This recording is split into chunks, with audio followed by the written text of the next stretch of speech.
الحمدللہ والصلاۃ والسلام علی رسول اللہ واشہد ان لا الہ الا اللہ واشہد ان محمدا عبدہ ورسولہ اما بعد۔ تسبیحات ہمیں کس طرح سے گننا چاہیے؟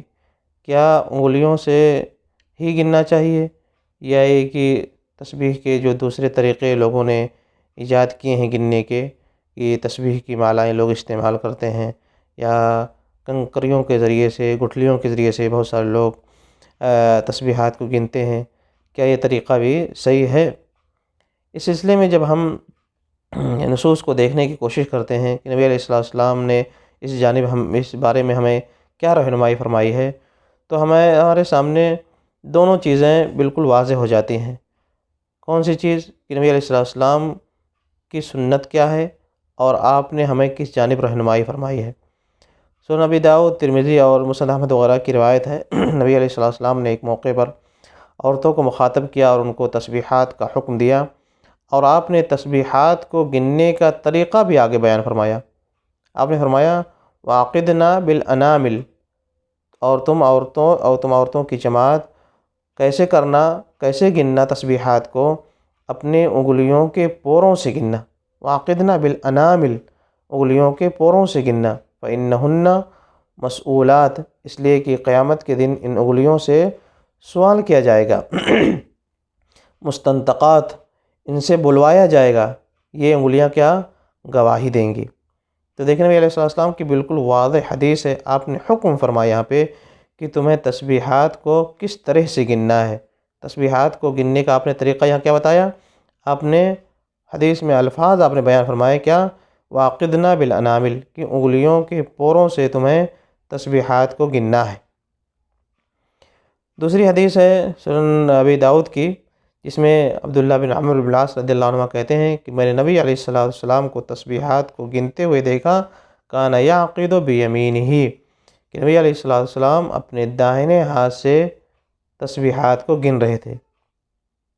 یہ دو چیزیں، آپ کا قول اور آپ کا فعل، آپ کی خود سنت، آپ کا اپنا طریقہ ہمارے سامنے آ گیا کہ نبی علیہ السلام خود آپ کیسے تسبیحات کو گنا کرتے تھے۔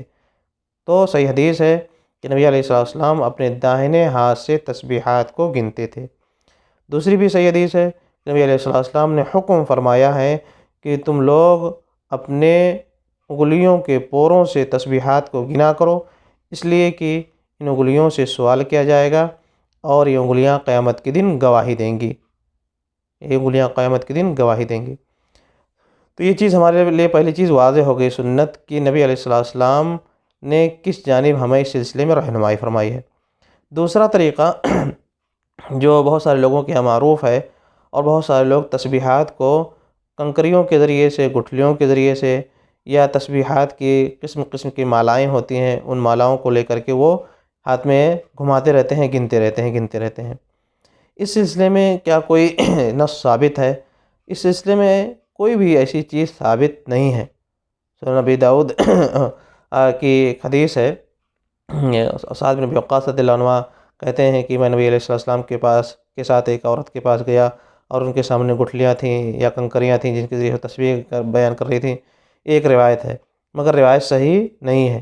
اسی طرح سے سنن ترمذی کی ایک حدیث ہے جس میں آتا ہے کہ نبی علیہ السلام صفیہ رضی اللہ عنہا کے پاس گئے، اور ان کے پاس سامنے 4000 گٹھلیاں تھیں، 4000 گٹھلیاں تھیں جن کے ذریعے سے وہ تسبیح پڑھ رہی تھیں، مگر یہ حدیث بھی انتہائی درجے کی ضعیف حدیث ہے، منکر حدیث ہے۔ اسی طرح سے ابو ہریرہ رضی اللہ عنہ کے بارے میں ایک حدیث بیان کی جاتی ہے کہ وہ رضی اللہ عنہ کے پاس ایک کیس تھی، ایک جھولا، ایک تھیلی تھی، جس میں وہ گٹھلیاں رکھے ہوتے تھے اور ان کے ذریعے سے وہ تسبیح پڑھتے تھے، مگر یہ حدیث بھی کیا ہے؟ ابو داؤد وغیرہ کی روایت ہے، مگر یہ روایت بھی کیا ہے؟ بالکل ضعیف روایت ہے۔ تو کہنے کا مطلب یہ ہے کہ اس سلسلے میں کچھ روایتیں بیان کی جاتی ہیں، مگر ان میں سے کوئی ایک بھی روایت ایسی نہیں ہے جو صحیح ہو، جو قابل عمل ہو، جو حجت ہو۔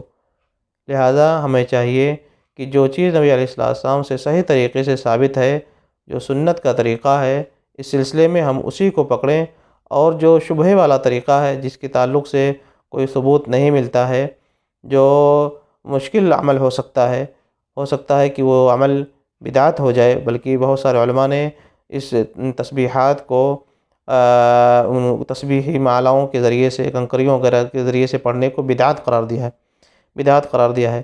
لہذا ہمیں اس طرح کے ایسے ہر عمل سے بچنے کی ضرورت ہے جس کا کوئی ثبوت صحیح طریقے سے نہیں ملتا ہے۔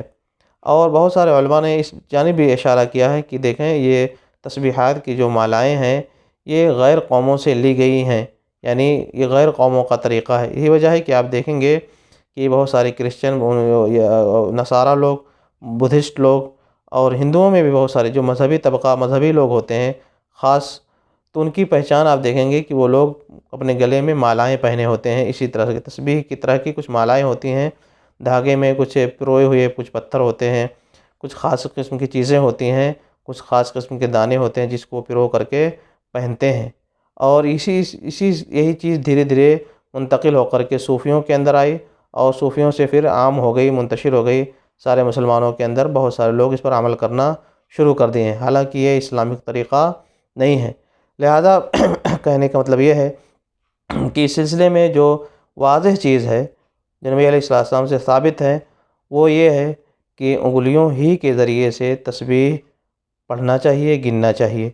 یہ چیز نبی علیہ السلام کی سنت سے بھی ثابت ہے کہ آپ خود ایسا فرماتے تھے، اور نبی علیہ السلام کے قول کے ذریعے سے بھی یہ چیز ثابت ہے، آپ نے اسی کا حکم فرمایا ہے کہ اپنی انگلیوں کے ذریعے سے تسبیحات کو گنو، اس لیے کہ ان انگلیوں سے قیامت کے دن سوال کیا جائے گا اور یہ انگلیاں گواہی دیں گی۔ لہذا میرے بھائیو، جو چیز واضح ہے، ثابت ہے، اسی کو پکڑنے کی کوشش کریں، اور دوسرا جو راستہ ہے اس میں شبہ ہے، بدعت کا شبہ ہے، لہذا اس سے اپنے آپ کو بچانے کی کوشش کریں۔